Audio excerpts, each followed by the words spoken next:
इस कार्यक्रम के पुण्यार्चक हैं Bahubali and Muttin wholesales saris and cloth merchants, चदचन डिस्ट्रिक्ट, विजयपुर एवं समस्त बाहुबली एंड मुत्तीन परिवार।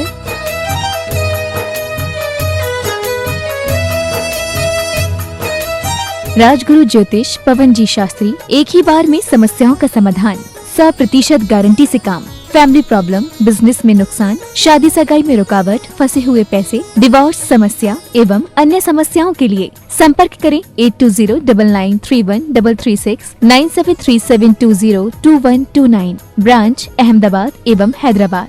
Website www.rajguruastrologer.com।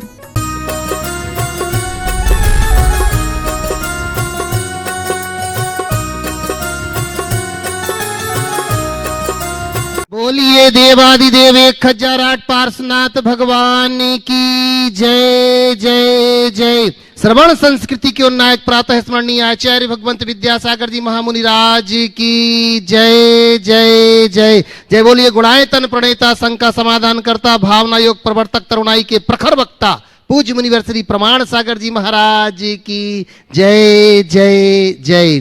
प्रिय बंधुओं, तीर्थराज सम्मेद शिखर की तलहटी गुणायतन परिसर में आयोजित देश के सर्वाधिक लोकप्रिय कार्यक्रम शंका समाधान में जो यहाँ उपस्थित हैं एवं देश विदेश से जुड़े उन सभी श्रद्धालुओं का जो कि पारस चैनल, जनवाणी चैनल एवं प्रामाणिक ऐप के माध्यम से इस कार्यक्रम को सीधा प्रसारण जो देख सुन आनंद ले रहे हैं, उन सभी का मैं गुणायतन और श्री सेवायतन परिवार की ओर से हार्दिक हार्दिक अभिनंदन करता हूं। बंधुओं, यह कार्यक्रम प्रारंभ हो उसके पूर्व सर्वप्रथम अपन चलते हैं पूज्य गुरुदेव के चरणों की वंदना करने के लिए, वह वंदना जो हमारे बंधुओं को, कर्म बंधनों को दूर करे। तो आइएगा। भो स्वामी नमोस्तु नमोस्तु नमोस्तु, इक्षामी इक्षामी इक्षामी। बंधुओं, हमें बड़ी प्रसन्नता है, लोगों ने गुणायतन से अपने आप को संबद्ध किया है। अनेक लोग गुणायतन से जुड़ते जा रहे हैं। कारण क्योंकि विश्व का एक ऐसा ऐतिहासिक धरोहर यहां पर तैयार हो रही बंधुओं, जो आने वाली कई पीढ़ियों तक, युगों तक लोग जैनत्व की गौरव गाथा गाएंगे। वह गुणायतन हो या पंचायतन शैली का यह जिनालय हो, उसमें लोग कोई अनेक लोग, चाहे वह सदस्य योजना हो या कि निर्माण योजना हो, उससे जुड़ते जा रहे हैं। आज बंधुओं, जो स्तंभ के रूप में जुड़े हुए हैं सूत्रधार से श्रीमान नटवरलाल जी, मफतलाल जी शाह, वीरवाला नटवरलाल जी शाह, राजेश जी शाह मुंबई से, मैं आपसे चाहूंगा कि जोरदार करतल ध्वनि से उनके त्याग की अनुमोदना करके तालियां वहां तक पहुंचे, ऐसी तालियों के साथ उनका अभिनंदन कीजिएगा। बंधुओं, निर्माण निधि के रूप में आज जो जुड़े हैं ऐसे श्री नीरज जी जैन सुपुत्र श्री ललित जी जैन इंदौर से, तालियां बजाकर उनका भी अभिनंदन करते हैं। वही बंधुओं, आपको मालूम ही है कि पंचायतन शैली का जो जिनालय बनेगा, उस जिनालय में जो स्वर्ण का कार्य होगा, अनेक लोगों ने स्वर्ण के लिए स्वीकृतियां दी और आज समर्पित भी कर रहे हैं।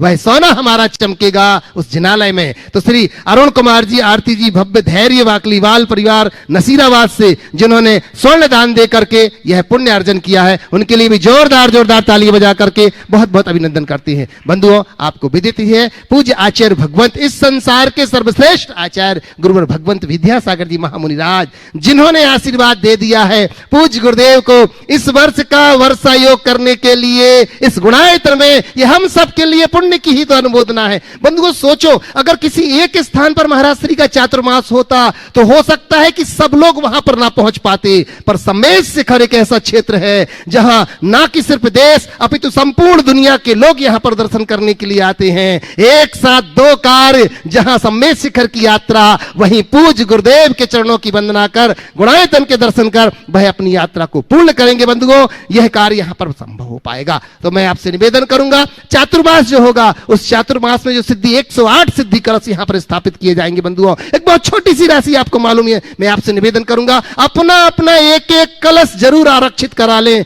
क्योंकि इस वर्ष के चातुर्मास का जो कलश होगा वो बंधुओं आगाज होगा आगामी पंच कल्याणक प्रतिष्ठा का, जो आपके लिए बड़ा ही बहुमूल्य होगा। बंधुओं, तो चलिए चलते हैं अपन पूज्य गुरुदेव के चरणों में शंकाओं के लिए। पर उसके पूर्व आज मेरी दृष्टि पहुंच रही, सामने बैठा हुआ एक ऐसा परिवार यहां पर उपस्थित है, प्रथम शांति धारा करके जिन्होंने सौभाग्य पाया, हमारे गुणायतन के शिरोमणि संरक्षक ललतेश जी के परिवार से आज उनके सुपुत्र मैं निवेदन करता हूं, श्रीमान नितिन जी और उनके पुत्र अनंत भाई यहां पर उपस्थित है। मैं निवेदन करता हूं पूज्य गुरुदेव के चरणों में आए और गुणायतन परिवार इनका अभिनंदन करके हर्षित हो रहा है। निवेदन करता हूं मंच के ऊपर आए और इनका अभिनंदन करने के लिए हमारे गुणायतन के सीएफओ माननीय सुनील जी यहां पर उपस्थित है। मैं कृपया निवेदन करता हूं आए और हमारे श्रोमणी संरक्षक परिवार नितिन जी अनंत जी का अभिनंदन करेंगे जोरदार जोरदार कलतर ध्वनि से। बंधुओं, ये वो लोग हैं जो गुरुदेव के चरणों का रसास्वादन करते हैं, उनके चरणों की रज को पा करके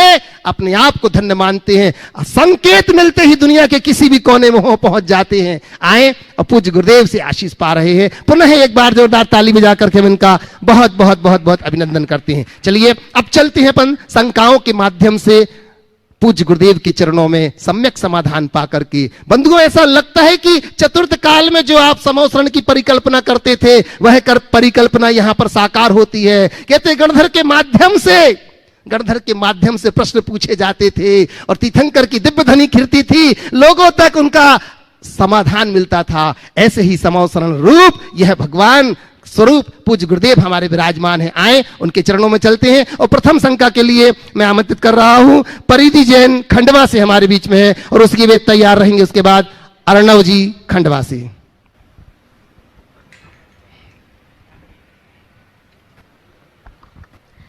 नमोस्तु गुरुदेव। सभी चुल्लक जी को मेरा इच्छामी। मेरा प्रश्न ये है कि जैसे वर्ल्ड पॉपुलेशन दिन पे दिन इंक्रीज होती जा रही है, लाइक इंडिया की भी, सारी कंट्रीज़ की, पर हमें बचपन से सिखाया गया है कि आप मनुष्य गति तब पाते हैं जब आप बहुत अच्छे कार्य करते हैं। पर अभी तो पंचम काल चल रहा है, तो फिर कैसे मनुष्य मतलब लाइक पॉपुलेशन क्यों बढ़ रही है वर्ल्ड की? देखो, मनुष्य होना दुर्लभ नहीं है, मनुष्यता पाना दुर्लभ। समझ गए? मनुष्यों की संख्या तो बढ़ रही है पर मानवता दिनों दिन मिटते जा रही। समझ गए? तो इसका अर्थ यही समझना, जो आकृति से मनुष्य बने बड़ी बात नहीं है, प्रकृति से मनुष्य बनना सबसे बड़ी सार्थकता है। और तभी होगा जब मानव मात्र में मनुष्यता। आइएगा अर्णव जैन और इसी के बाद तैयार रहेंगे चारवी जैन खंडवा से। जल्दी आगे बढ़ो।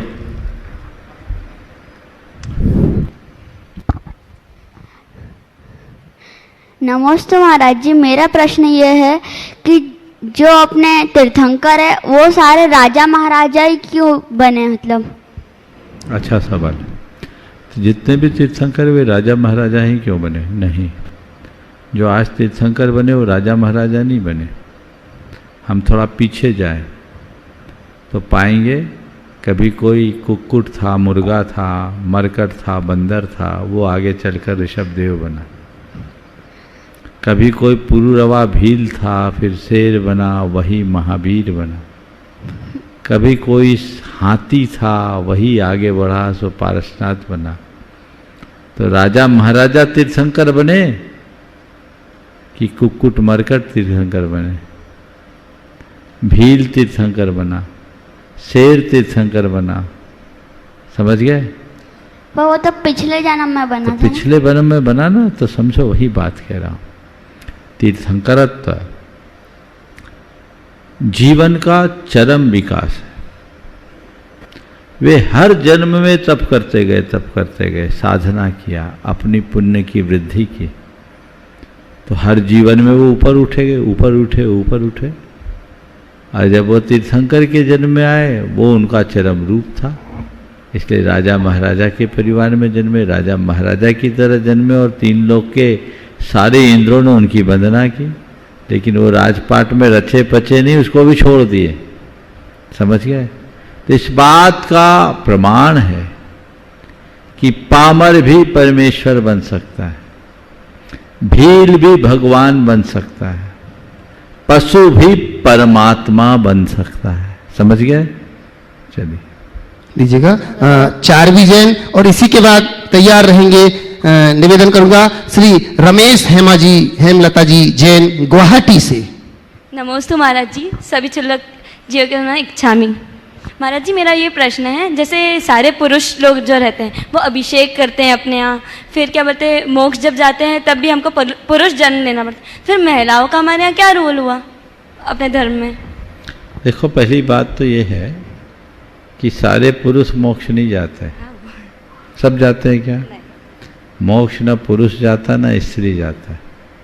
मोक्ष तो वो जाता है जो बीतराग होता है, समझ गए? और बीतराग वही हो पाता है जो सर्व परिग्रहों से मुक्त होकर अपनी आत्मा में केंद्रित होता है। जब सब परिग्रहों से मुक्त होकर अपनी आत्मा में डूबने की योग्यता पाओगे तभी ना मोक्ष जा पाओगे। इसलिए मोक्ष के लिए पुरुष और स्त्री का होना कोई जरूरी नहीं। जहाँ तक अभिषेक की बात है, अभिषेक पूजा के पूर्व की एक क्रिया है और सबकी क्रियाओं का अपना अपना विधान है। पुरुष अगर अभिषेक करते हैं तो स्त्रियां अभिषेक देख भी तो सकती है। ये जरूरी है क्या कि जो क्रिया पुरुष करे वही क्रिया स्त्री करे, या जो क्रिया स्त्री करे वही क्रिया पुरुष करे? सबके अपने अपने कार्य हैं जो अपनी अपनी मर्यादा के अनुरूप, समझ गए? अब ये तुम धर्म की बात छोड़ दो, मैं तुमसे कहता हूं किसी महिला के द्वारा कोई महिला को अरेस्ट करना हो तो मेल कांस्टेबल हाथ लगा लेता है क्या? नहीं। क्यों? कि वो राइट्स के वो अलावा है। क्यों ये डिस्क्रिमिनेशन एक्सेप्ट क्यों? बट महिला कांस्टेबल भी तो पुरुष उसको नहीं अरेस्ट करती। तो क्यों यहाँ सवाल क्यों नहीं उठाते? कोई फर्क नहीं पड़ना चाहिए पुरुष और स्त्री में? समझ में आई गई बात? ये फर्क है ना, यही फर्क यहाँ, समझ गए? हाँ, लीजिएगा, मैं निवेदन कर रहा हूं रमेश जी, हेमलता जी जैन गुवाहाटी से। बंधुओं, जब अल्पसंख्यक की बात आई तो गुवाहाटी में, आसाम में अल्पसंख्यक का दर्जा दिलाने में इस परिवार ने बहुत अहम भूमिका निभाई थी। एक बार ताली बजा करके अपना प्रश्न रखेंगे और इसी के बाद तैयार रहेंगी परी जैन मधुबन से।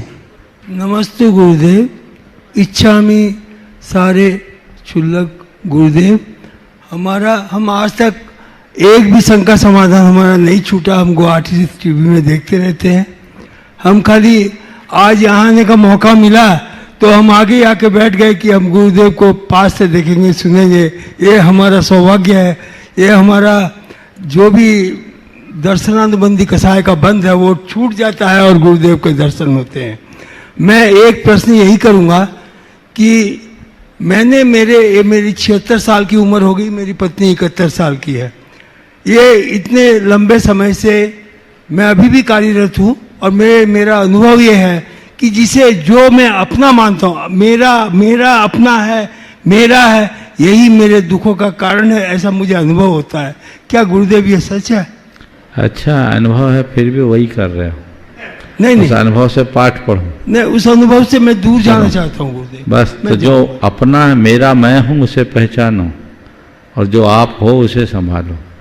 अभी तो अगल बगल वाले को संभाल रहे हो, एक दूसरे को संभालने में लगे हो। जब अपने को संभालने में लगोगे न, तभी जीवन की सार्थकता होगी।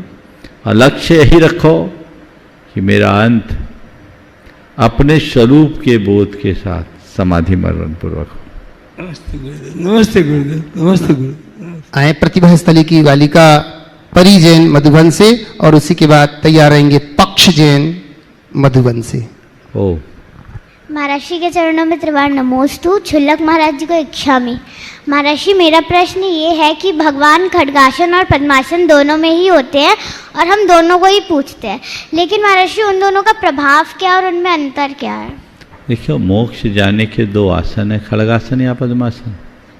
इसलिए हम भगवान को विराजमान करते हैं तो खड्गासन में भी कर देते हैं, पद्मासन में भी कर देते हैं।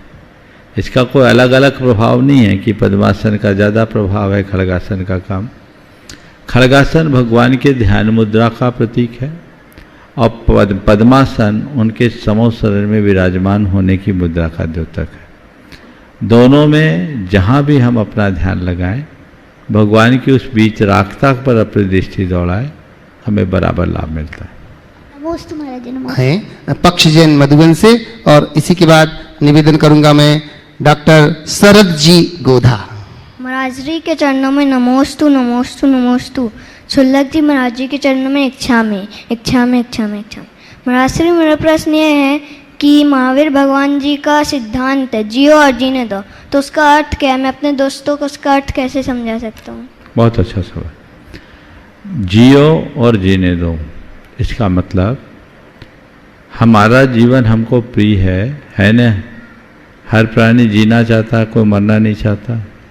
सबको सुख अच्छा लगता है, दुख किसी को अच्छा नहीं लगता। तो जैसे हम अपने जीवन को अच्छा मानते, मरण को बुरा, सुख को अच्छा, दुख को बुरा, वैसे सभी प्राणी भी अपने जीवन को अच्छा मानते, बुरा मरण को बुरा। सब जीना चाहते, मरना कोई नहीं चाहता। तो जैसे हम जीना चाहते वैसे संसार के दूसरे प्राणी जीना चाहते। जैसे हम मरना नहीं चाहते वैसे संसार के दूसरे प्राणी भी नहीं मरना चाहते। इसलिए हमारा काम है हम जिए और दूसरों को भी जीने दें, किसी को मारे नहीं, अहिंसा का पालन करें। शरद जी गोधा, डॉक्टर शरद जी गोधा। और इसी के बाद मैं निवेदन करूंगा हमारे बीच में, हमारे गुणायतन में जो अनेक वर्षों से सेवाएं दे रहे हैं, माननीय राजकुमार जी की सुपुत्री और दामाद यहाँ पर उपस्थित हैं, करण जी रूना जी, ऋषित जैन वाराबंकी से। पूज्य गुरुदेव के चरणों में नमोस्तु नमोस्तु नमोस्तु। गुरुदेव, आजकल एक सेंटेंस ने हमारे समाज को बड़ा विकृत किया है, वो है आजकल सब चलता है। रात्रि भोजन चलता है, रात्रि में भी प्याज लहसुन रखना और लहसुन की चटनी रखना चलता है। विजाति विवाह चलता है, यदि कोई इसका विरोध करे तो मुश्किल। हम पूरे देश में 1% से कम हैं। और गुरुदेव, मेरे को तो ऐसा महसूस होता है कि मैं जैनियों में जैन भी 1% ही मान रहा हूँ। जैनियों में जो जैन है, हम नाम के जैन रह गए, लेकिन यदि जैन धर्म को यदि अंगीकार करके चलें तो हम लोग अपने लोगों में से भी अलग ही हैं, जैन नाम के हैं। गुरुदेव, ऐसी स्थिति में कैसे जैनत्व आगे बढ़ेगा और कैसे हम लोग अपने लोगों में ही जैन कहलाएंगे, ये मैं आपसे जानना चाहता हूँ। बहुत ही गंभीर सवाल आपने उपस्थित किया। सब चलता है कहकर लोग धर्म को ही चलता कर रहे हैं, ये कतई उचित नहीं है। ये सब हमारी निष्ठा की दुर्बलता का द्योतक है। अपनी निष्ठा को जगाना चाहिए। जब हम अपने इतिहास को पलटकर देखते हैं तो विषमतम परिस्थितियों में भी लोगों ने जैन धर्म का पालन किया, दृढ़ता से पालन किया। आज के संदर्भ में मैं एक प्रसंग जरूर आप सबके सामने कहूँगा। जब मैं तमिलनाडु का इतिहास पढ़ रहा था, तमिलनाडु कभी जैनों के से बड़ा समृद्ध राष्ट्र था। कहते तमिल साहित्य से अगर जैन साहित्य को हटा दिया जाए तो वहाँ कोई साहित्य ही नहीं बचेगा। आचार्य भद्रबाहु के बाद तो उस तमिलनाडु में आचार्य कुंद आदि वहाँ हुए, महान महान आचार्य हुए। कभी जैनों का बाहुल्य था। समय काल की परिस्थितियों के अनुरूप वहाँ से जैनों का विध्वंस हुआ।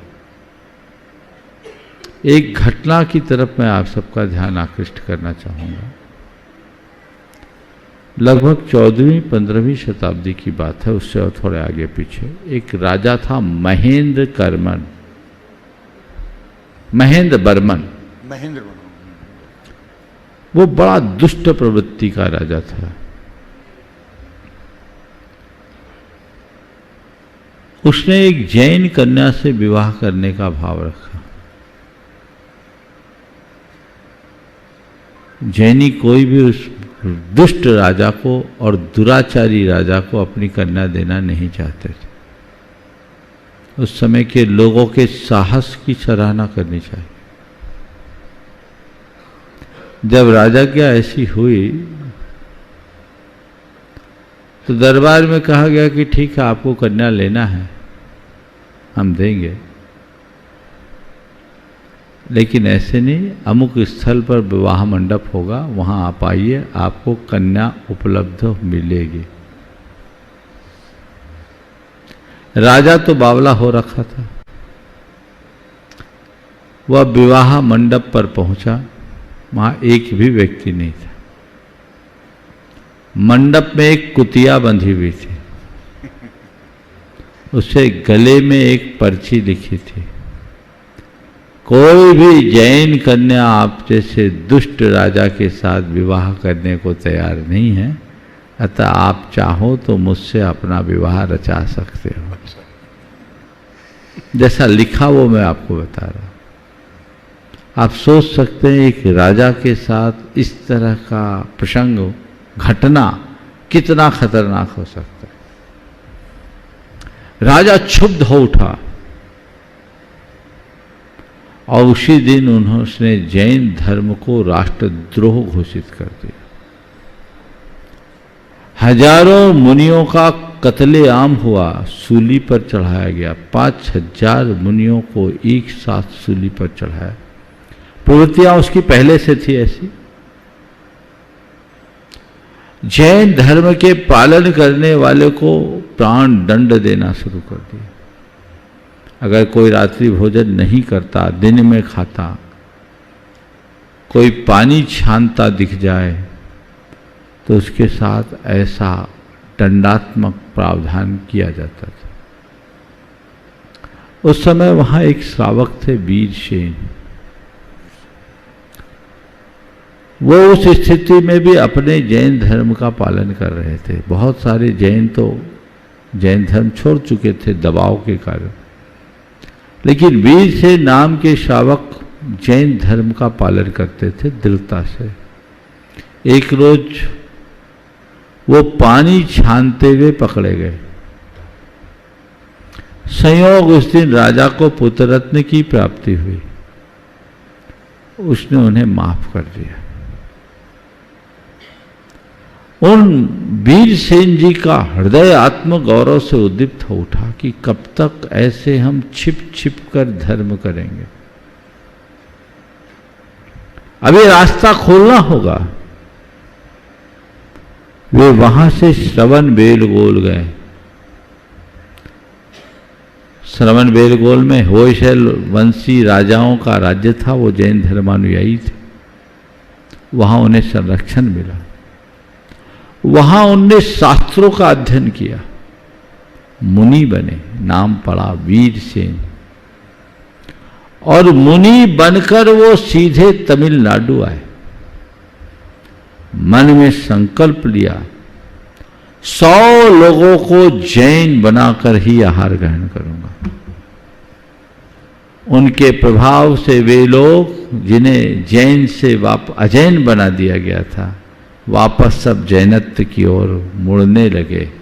और आज तमिलनाडु में नैनार के नाम से उन्हें जाना जाता है। नैनार जैन जो हैं वे सब उसी के वंशज है, उसी परंपरा के।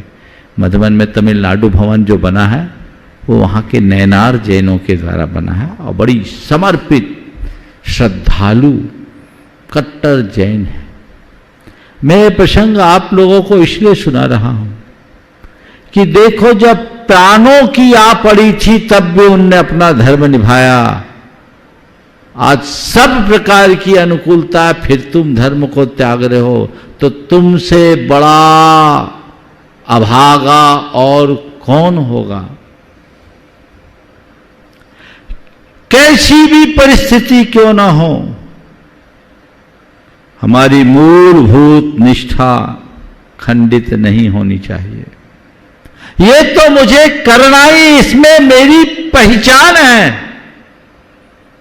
अपनी पहचान खोकर तुम दुनिया की विरासत भी पालो तो वो सब व्यर्थ है। आधुनिकता की अंधी दौड़ में जो लोग भी इस तरह का व्यवहार कर रहे हैं वे घोर आत्मवंचना में जी रहे हैं। उन्हें जागना चाहिए। आप एक तरफ धर्म की बात करते, धर्म प्रभावना की बात करते, गुरुओं के आगे पीछे घूमते हो, मंदिरों में आते हो, पूजा पाठ करते हो और अपना आचरण ऐसा बिगाड़ लोगे तो उद्धार कैसे होगा। मैं आपसे तो इतना कहता हूं, धर्म के विषय में जो बातें करने योग्य कही गई है, कदाचित वो ना कर सको तो कोई दिक्कत नहीं। जो बातें करने के लिए कही गई वो ना कर सको तो कोई दिक्कत नहीं, पर जिसका निषेध किया गया उसको करना कतई उचित नहीं है। उसमें तो चलता है, होना ही नहीं चाहिए। देश काल परिस्थिति के अनुरूप तुम व्रत संयम तप त्याग संयम नहीं अपना सको, कोई बात नहीं, पर पाप, जिन पापों को सर्वथा निषिद्ध बताया गया उनसे तो बचो। जिससे तुम्हारी पहचान खंडित हो रही उससे तो बचो। 80-80 साल की उम्र होने के बाद भी लोग ऐसी प्रगाढ़ लालसा के साथ इस तरह का आचरण करते हैं जैसे जिंदगी में कभी खाया नहीं। सब चलता है, क्या चलता है? इससे तुम्हारी निष्ठा की दुर्बलता का पता चलता है। अपने आप को अंदर से मजबूत बनाइए, ठान लीजिए कि एक काम मुझे जिन बातों की हमारे लिए मनाही की गई है हमें वो करना ही नहीं है। आप सड़क में गाड़ी चलाते हो, हरी बत्ती हो और गाड़ी रोक दो, कोई दिक्कत नहीं है ना। ग्रीन सिग्नल हो, गाड़ी आगे नहीं बढ़ाओ, कोई दिक्कत नहीं, पर रेड सिग्नल में गाड़ी ना रोको तो दिक्कत ही दिक्कत है कि नहीं? हाँ, आप क्या करते हो? रेड सिग्नल में गाड़ी रोकते हो कि बढ़ा देते हो? रोकते हो ना। इच्छा हो तो भी और ना हो तो भी रोकना ही पड़ता है, क्योंकि रेड सिग्नल है। ग्रीन सिग्नल में तुम्हारी मर्जी, गाड़ी बढ़ाओ या ना बढ़ाओ। भगवान ने जिन बातों का विधान किया वो ग्रीन सिग्नल है, उसे अपनाओ नहीं अपनाओ, तुम व्रती बनो, प्रतिमा लो, तप त्याग संयम में आगे बढ़ो, मुनि बनो ना बनो, कोई दिक्कत नहीं। पर उनने कहा व्यसन मत करो, रात्रि भोजन मत करो, मद्य मांस मधु का प्रतिज्ञा पूर्वक त्याग करो, ये इनका सेवन कतई मत करो। ये सब रेड सिग्नल है।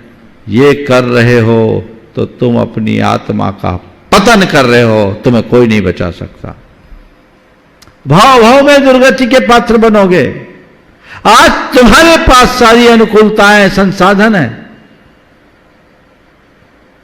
पर कल ये सब रहे ऐसा कोई निश्चय नहीं। इसलिए इनके प्रति बहुत जागरूकता होनी चाहिए और हमें अपने आचरण और व्यवहार में इतनी पवित्रता रखनी चाहिए जिससे देखकर सामने वाला हमारे प्रति नतमस्तक हो, आकर्षित हो, जैसे पहले लोग होते थे। चलता है कैसे?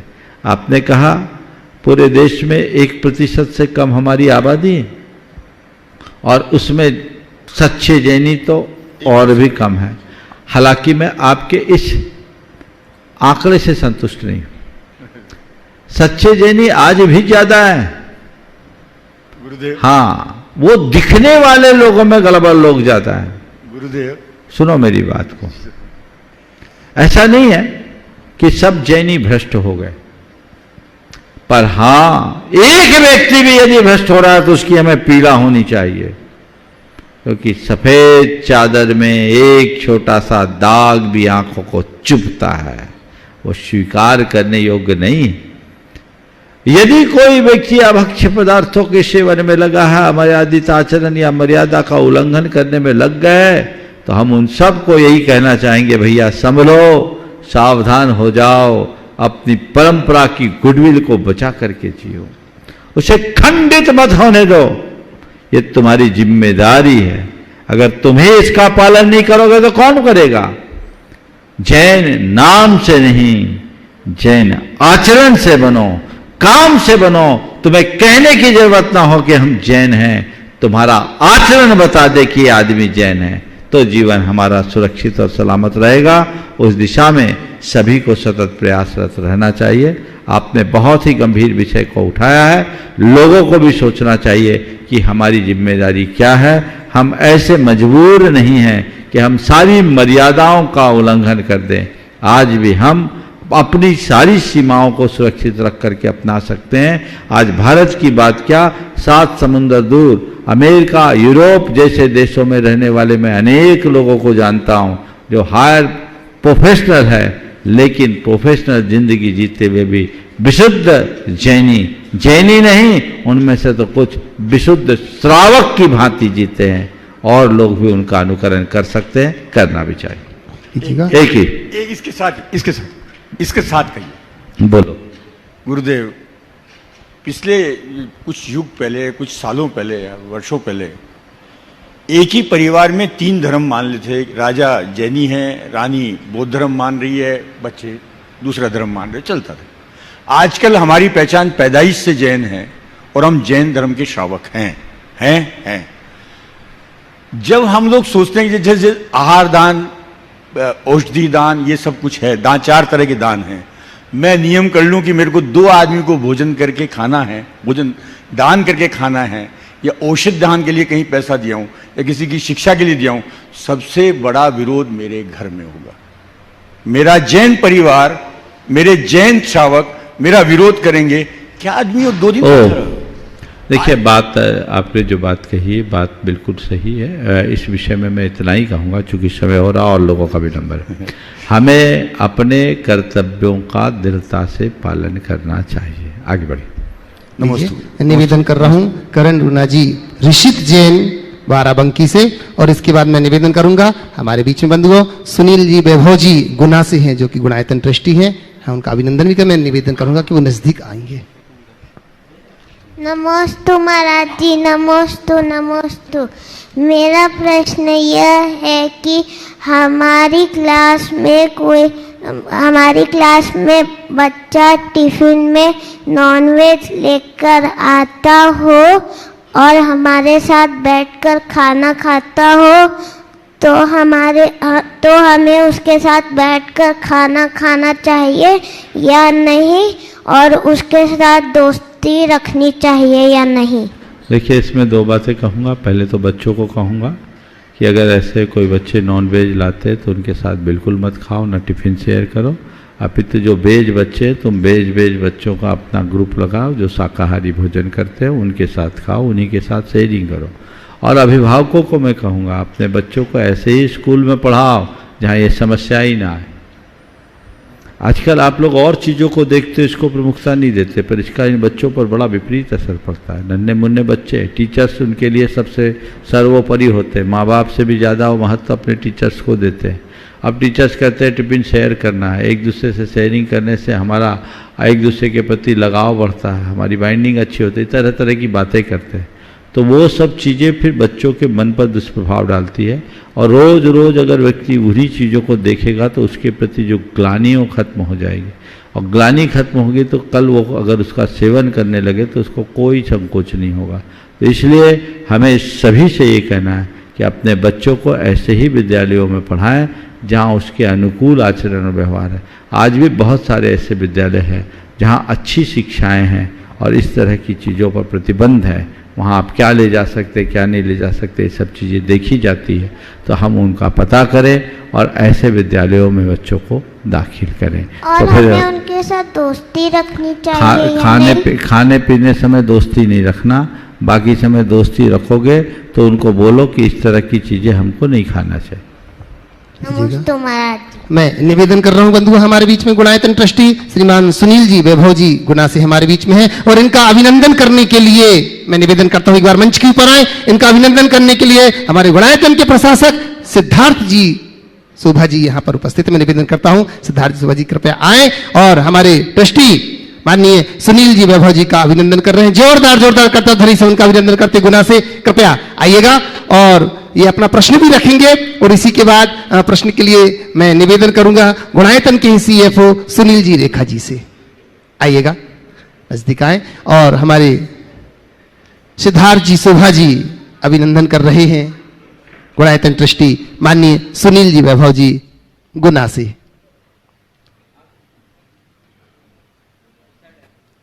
आइएगा, जोरदार कलतर ध्वनि से हम इनका अभिनंदन करते हैं बंधुओं। और सुनील जी अपना प्रश्न रख रहे हैं।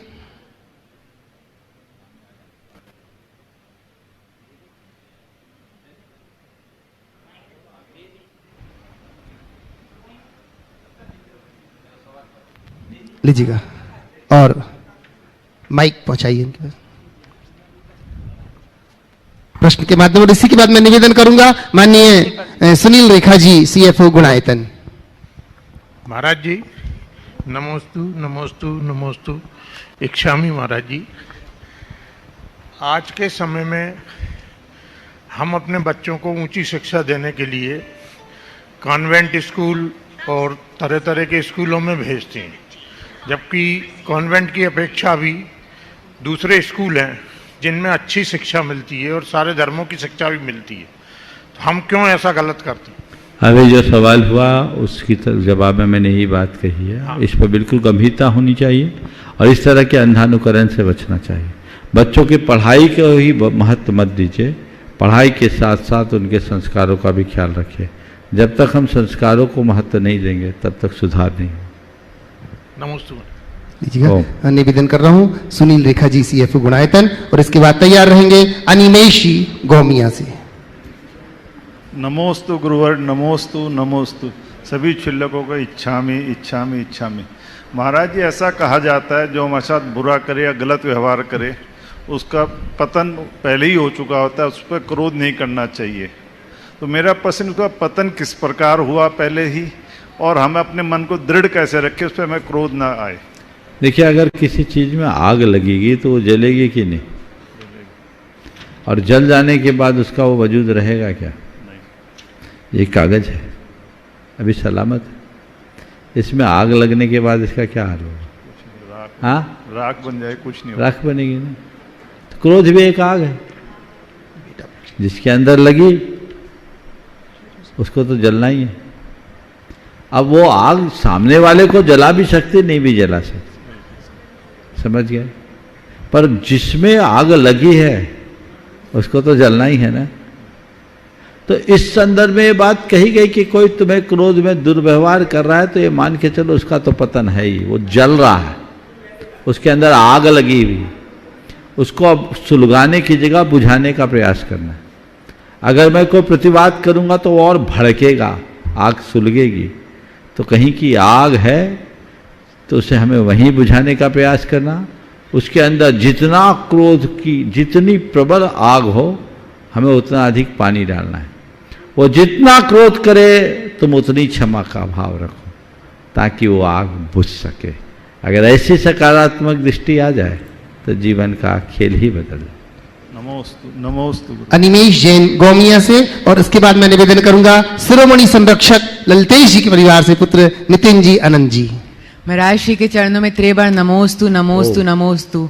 क्षुल्लक जी के चरणों में इच्छामि इच्छामि इच्छामि। महाराज जी, महाराज जी, हाल ही में आपके पास कुछ लोग कर्नाटका से दर्शन के लिए आए थे। ये वही लोग हैं जो यशवंतपुर हावड़ा एक्सप्रेस से आए थे। इनकी इंजन दुर्घटना के कुछ समय पहले बदल गई। तो महाराज जी, और ये 110 लोग थे, जो 110 के 10 लोग सुरक्षित शिखर जी के दर्शन करके चले गए। तो महाराज जी, इनका कौन सा पुण्य का उदय था कि शिखर जी आए भी और सुरक्षित दर्शन करके भी चले गए? देखिए, वो जो दुर्घटना हुई वो बहुत ही भयानक दुर्घटना, बहुत बड़ा हादसा हुआ। पहली बात तो मैं उसमें जितने लोग भी हताहत हैं उनके प्रति अपनी ओर से संवेदना व्यक्त करना चाहूँगा, और उनके परिवार को यही आशीर्वाद दूंगा कि वे इस विपत्ति को सहने में समर्थ हो सके। इस तरह की घटना होने के बाद उसकी पूर्ति कर पाना बहुत मुश्किल है। जहाँ तक उन 110 लोगों का सवाल है जो यहाँ भी मेरे पास आए थे, वो बच गए। अगर कहा जाए तो इसे एक संयोग के रूप में भी देखा जा सकता है। कई बार लोगों का ऐसा अनुभव होता है, पहले कोई गाड़ी चला रहा हो और बाद में बोलता है चलो तुम पीछे बैठो, मैं गाड़ी चलाता हूँ। वो ड्राइविंग सीट पर आया और थोड़ी देर बाद कहीं किसी से टक्कर हो गई और व्यक्ति जो ड्राइवर था वो चल बसा, पीछे वाला बच गया। अब ये जो 6 बातें तो एकदम निर्धारित स्थल पर उनका इंजन चेंज होना होगा, वहाँ चेंज हुआ जैसा उन्होंने बताया, बच गए।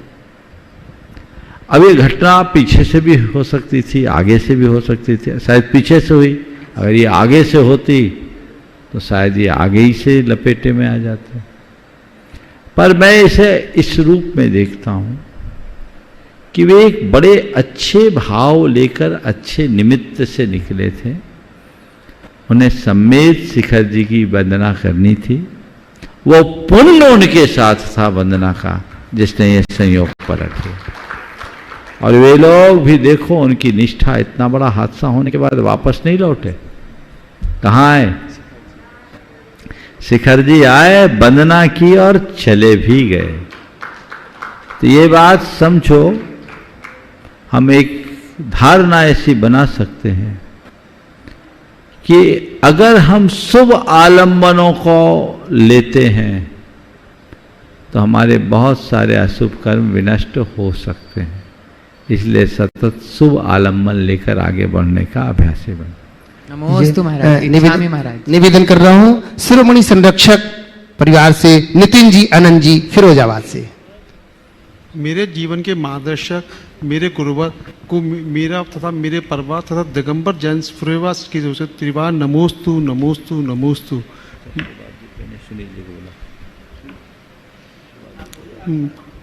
गुरुदेव, मेरी शंका यह है कि मृत व्यक्ति के मुंह में मरते वक्त सोना रखा जाता है।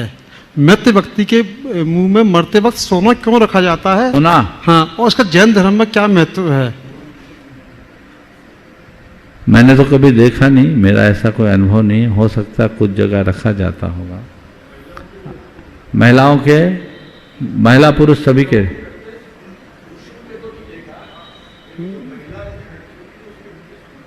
मुंह के अंदर? अगर सुहागिन होती तो कि अच्छा,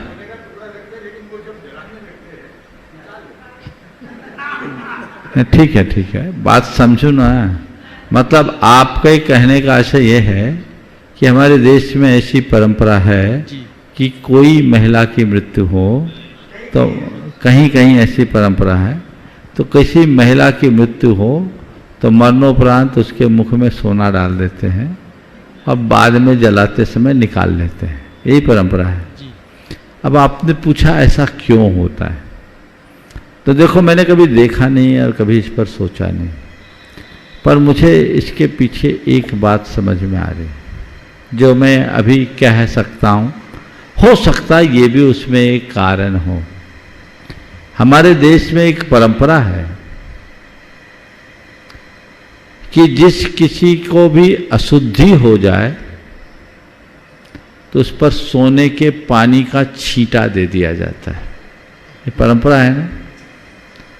छिपकली छू जाए या और कुछ हो जाए तो सोने के पानी से नहा लो, तो कहते वो शुद्ध हो गया। अब किसी की मृत्यु हो गई, मर गई, तो शरीर तो अपवित्र हो गया, मुंह में सोना डाल दो, शायद शुद्ध हो गई। एक भाव। दूसरा, इसके पीछे ये भी भाव, इसमें सवाल ये हो सकता है महिला के लिए क्यों और किसी के लिए क्यों नहीं। तो हमारे देश में महिला को लक्ष्मी कहा जाता है। लक्ष्मी गई, खाली हाथ न जाए, सोना लेकर जाए ताकि उसकी कृपा बनी रहे। हम लक्ष्मी को घर से बाहर ऐसे निकालेंगे तो दरिद्र ना आ जाए, शायद ये भावना हो सकती। मैं मानता हूं कि हमारे यहाँ की जो भी रीतियां हैं उसके पीछे कोई ना कोई विज्ञान होगा, लेकिन हम उसे नहीं जानते, इसलिए हम उनको गौण करने लगते हैं। काश हम रीतियों के विज्ञान को जाने और आगे बढ़े, जिससे जीवन का पथ प्रशस्त हो। हाँ, अनंत। नमोस्तु महाराज जी। महाराज जी, मेरा प्रश्न यह है कि हम अपनी क्षमताओं पर विश्वास कैसे कर सकें? हम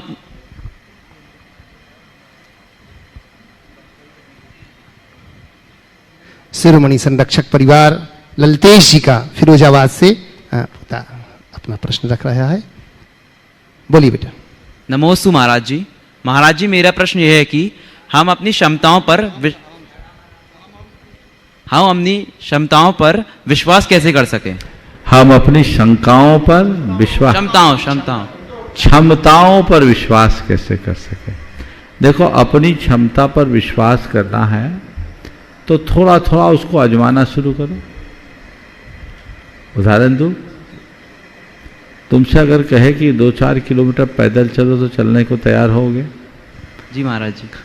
कहोगे मेरे वश का नहीं है, गाड़ी लाइए, मेरे से नहीं चला जा सकता। लेकिन जब पर्वत पर चलना हो तो, वंदना करना है तो मुझे करना ही है, सोच के आया हूं, वंदना करके जाऊंगा। कैसे चढ़ जाते हो ऊपर? जो व्यक्ति कहता है मुझसे 1 किलोमीटर चलना मेरे बस की नहीं है, वो इतनी बड़ी पहाड़ी को ऐसे चढ़ जाता है? संकल्प के बल। किसके बल पर? संकल्प के बल पर। 10 मिनट भूखे न रह पाने वाला व्यक्ति 10 दिन का उपवास कैसे कर लेता है? संकल्प के बल पर। तो हम अपनी क्षमताओं को धीरे धीरे साकार कर सकते हैं, और जो जो हम क्षमताओं को साकार करेंगे हमारा विश्वास अपने आप बन सकता। नमोस्तु महाराज जी। और मैं निवेदन कर रहा हूं पुनः एक बार गुणायतन के CFO माननीय सुनील जी को।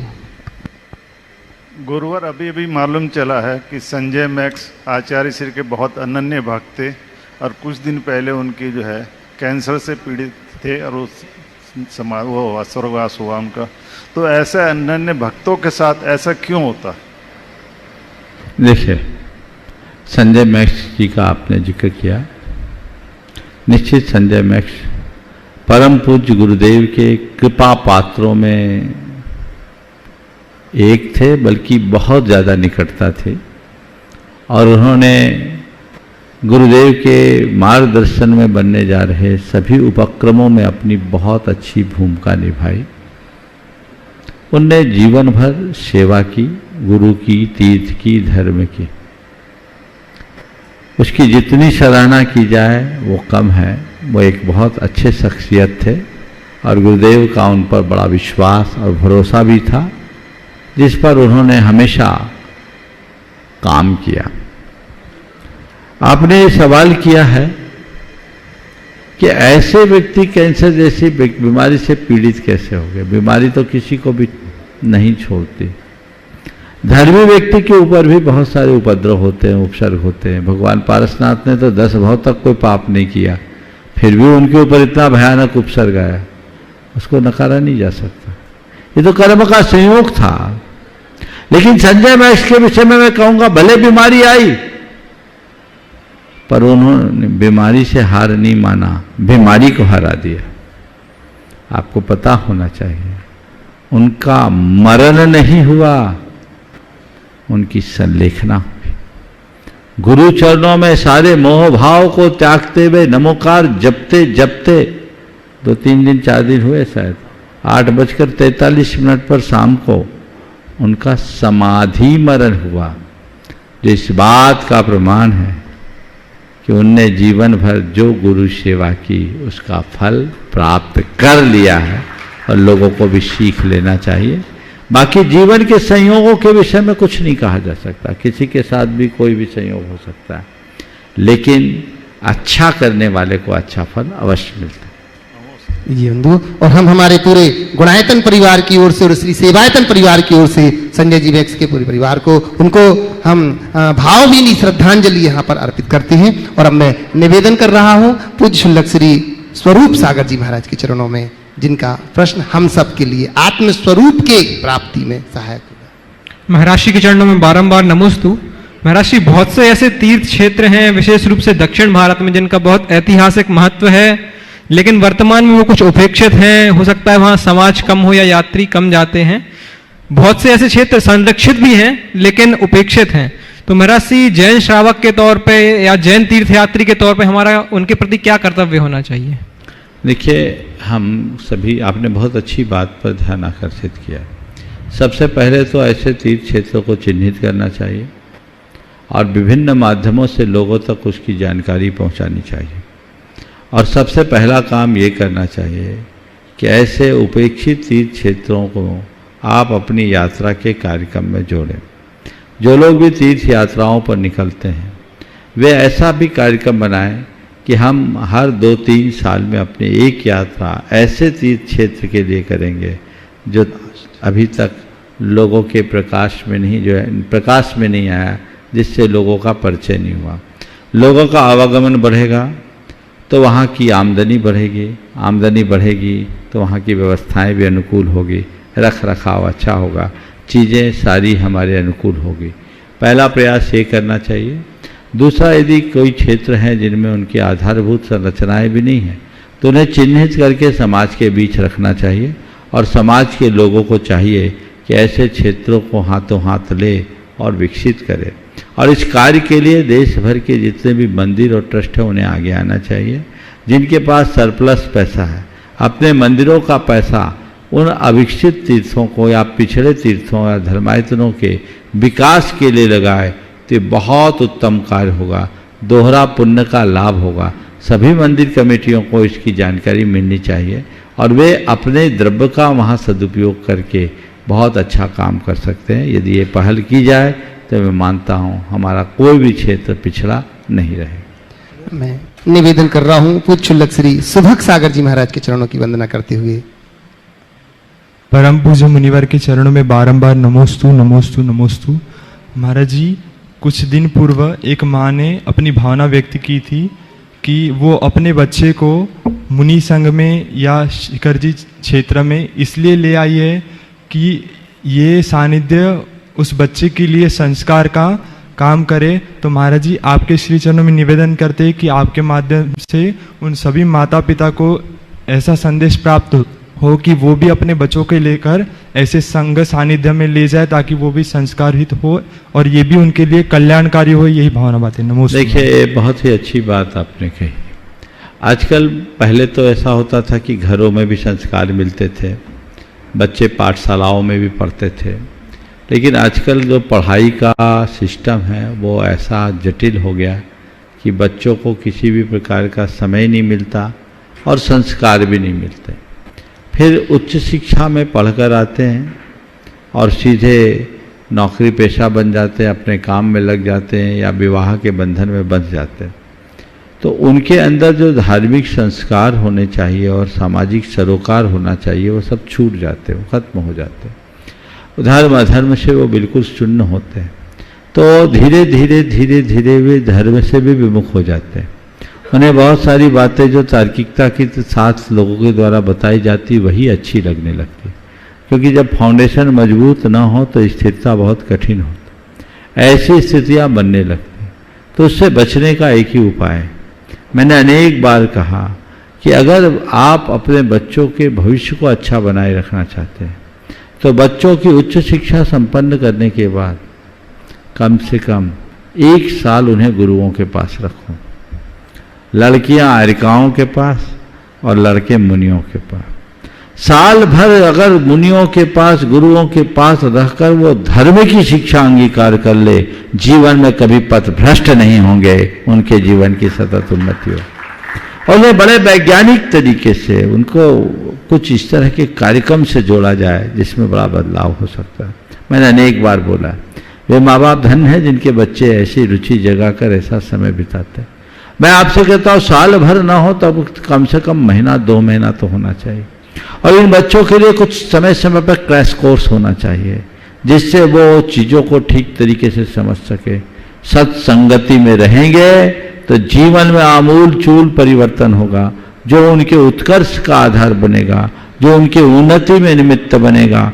ये प्रयास सभी को करना चाहिए। अगर आपने करना शुरू कर दिया तय मानना आपकी पीढ़ियां सुरक्षित हो जाएगी। पर कई लोगों को लगता है डर कि महाराजों के पास भेजे तो मामला गड़बड़ हो जाएगा, महाराज प्रभावशाली हैं, पावरफुल हैं, कहीं महाराज के चक्कर में आ गया तो एक ही है। अरे ऐसे कोई बच्चे चक्कर में आते नहीं, और यदि कदाचित आ गया तो तुम्हारा भी चक्कर मिट जाएगा। क्यों चक्कर में पड़े हो? आगे बढ़ो, धर्म और परंपरा को समझो। आजकल जिस तरह की टेंडेंसी डेवलप हो रही है उसमें बच्चे भले कहते हैं बच्चा हम, माँ बाप भले कहते हैं बच्चा हमारा है, पर आगे चलकर बच्चा माँ बाप का भी नहीं रह पाता। यदि उसमें संस्कार है तभी बेटा तुम्हारा हो पाएगा, संस्कार खो जाने के बाद तो वो भी नहीं होगा। इसलिए सभी को चाहिए कि अपने बच्चों के संस्कारों को पुनर्प्रतिष्ठित करिए, जागृत रखिए। अपने कुल में धर्म की ज्योत को जीवंत रखना चाहते हैं तो ये बहुत उत्तम प्रस्ताव है। इस प्रस्ताव पर सबको गंभीरता से ध्यान रखना चाहिए और उस दिशा में आगे बढ़ना चाहिए। यही एक माध्यम है जिससे बच्चे अपने जीवन को संभाल सकेंगे। अन्यथा क्या होता है, वो आते हैं, शादी विवाह भी होती है तो या तो आपस में तलाक हो जाती या व्यसन बुराइयों के शिकार हो जाते हैं, पथ भ्रष्ट हो जाते हैं। ज़्यादातर बच्चे और बच्चियों की हाल उच्च शिक्षा में बड़ी विचित्र हो जाती है। वो अपने संस्कारों की सीमाओं का उल्लंघन कर देते हैं। अगर ऐसे बच्चे कुछ समय गुरुओं के पास रहे, अपना समय बिताए, तो उनके संस्कार भी जागेंगे, भाव भी निर्मल होंगे, चरित्र भी अच्छा होगा, आगे के लिए और अच्छे से अच्छा करने में समर्थ हो सकेंगे। ऐसी सामर्थ्य उनके अंदर विकसित होगी तो उनका जीवन धन्य होगा। समय आप सबका हो गया, यहीं पर विराम। बोलिए परम पूज आचार्य गुरुवर श्री विद्यासागर जी महाराज। परम पूज्य गुरुवर श्री प्रमाण सागर जी महाराज की जय जय जय।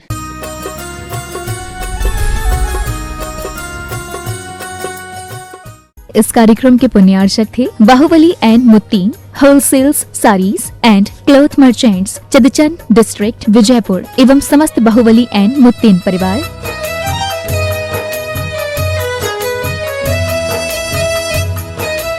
राजगुरु ज्योतिष पवन जी शास्त्री, एक ही बार में समस्याओं का समाधान, 100% गारंटी से काम, फैमिली प्रॉब्लम, बिजनेस में नुकसान, शादी सगाई में रुकावट, फंसे हुए पैसे, डिवोर्स समस्या एवं अन्य समस्याओं के लिए संपर्क करें 8209931336 9737202129। ब्रांच अहमदाबाद एवं हैदराबाद। Website www.rajguruastrologer.com।